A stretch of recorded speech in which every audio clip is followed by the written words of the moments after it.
Enter day 50, 2021. Wow.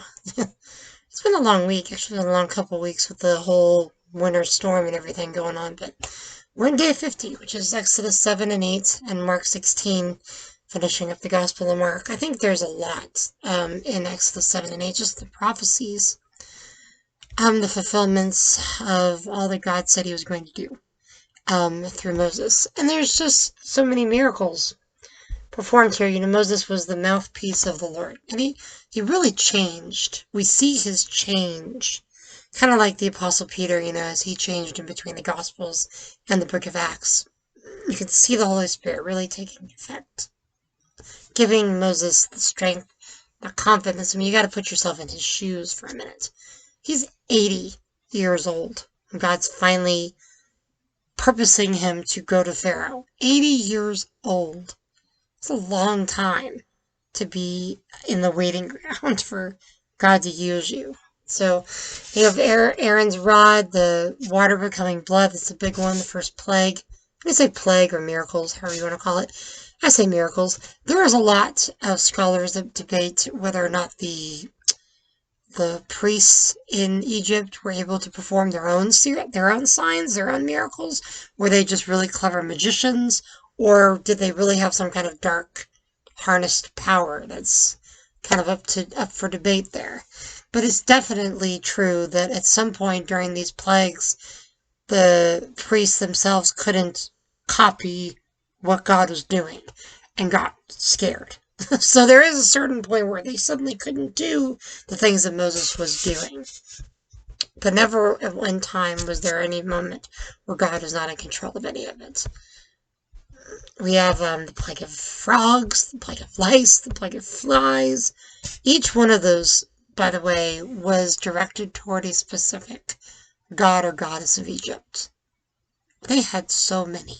You thought the Greeks and Romans and all of them were bad, but the Egyptians had so many different belief systems in this time. It was crazy. We actually, there are some scholars that believe the Pharaoh of Egypt actually at this time wasn't even really an Egyptian, but possibly an Assyrian or some other group that had come in at that time and conquered Egypt for a short time. That's why there's no historical records, because they didn't want to have any historical records about a non-Egyptian pharaoh. It's a possibility. Mark 16 is a great passage. It is the final passage where we just see God is resurrecting his son. And Jesus comes out of the tomb, the stone gets rolled away.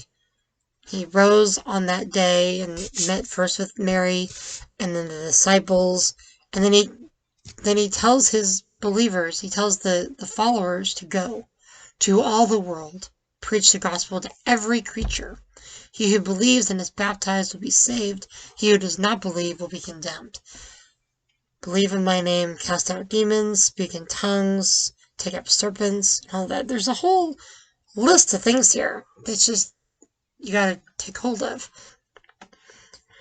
And that's the end of the gospel there. And we'll get into more gospels later, obviously.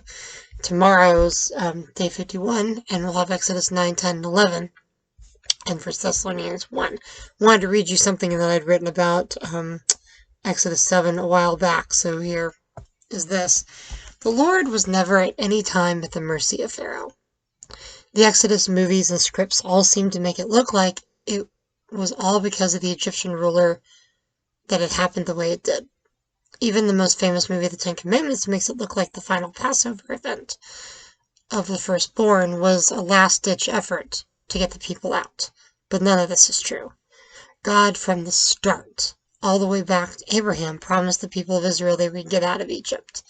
It was crucial that we understand the significance of this truth. God knew in advance his children would be in captivity in Egypt. And it would take the death of the Passover to free them from bondage. It's both true events and a picture of his work that he would eventually do on the cross.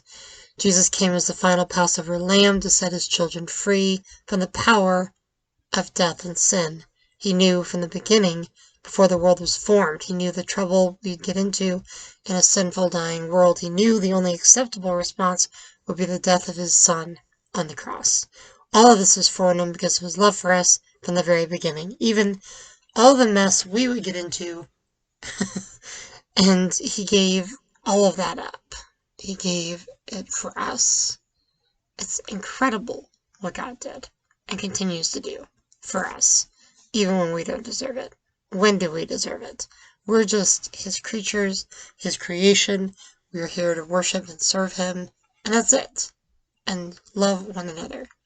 If you love one another, the world will know we're His. That's the stamp. That's our light. That's our mission, is to be a sign, a miracle, a miraculous sign to the world. And that's it for tonight, my friends. Thank you for listening to this word of truth, and I'll see you again tomorrow.